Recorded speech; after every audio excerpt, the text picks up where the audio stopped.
ချင်းမိတ်ဆွေတငယ်ချင်းအားလုံးမင်္ဂလာပါလို့ကျွန်တော်အောင်ကိုကနေတော့နှုတ်ဆက်လိုက်ပါတယ်နော်ဒီနေ့ကတော့15ရက်တလ2026ပေါ့နော်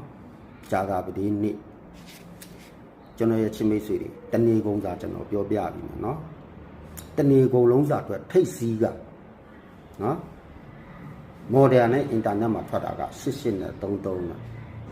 88မှာ8နောက်ပိတ်33မှာ3နောက်ပိတ်နောက်ပိတ်နှလုံးကိုပေါင်းတစ်လို့ရမှာနော်အဲ့ဒီတစ်ကိုပုံတင်မှတ်တာ2နဲ့ပြန်ပေါင်း3လို့ရမှာအဲ့ဒီ3ကိုနက်ခတ်ကပြန်ခွဲထုတ်5လို့ရမှာအဲ့ဒီ5ရဲ့အငယ်က4တဲ့4ပါဝါ9တဲ့5ရဲ့အကြီးက6တဲ့6ပါဝါ1တဲ့အဲ့ဒါဆိုရင်4 9 6တစ်ကထိတ်စီပေါ့နော်ကျွန်တော်မိတ်ဆွေတွေ4 9 6တစ်ထိတ်စီမှာ1 6က1ချင်းရှိတယ်တဲ့4 9က1ချင်းရှိတယ်အဲ့ဒီ1 6 4 9ကိုထိတ်စီမနေနဲ့ခွေထားလိုက်4 9 1 6ကိုခွေထားလိုက်နော်ပြီးသွားတဲ့ခါကျရင်အဲ့ဒီမှာကျွန်တော်ထိတ်စီပြန်ရွေးပြီးမယ်တလုံး4ထိတ်စီ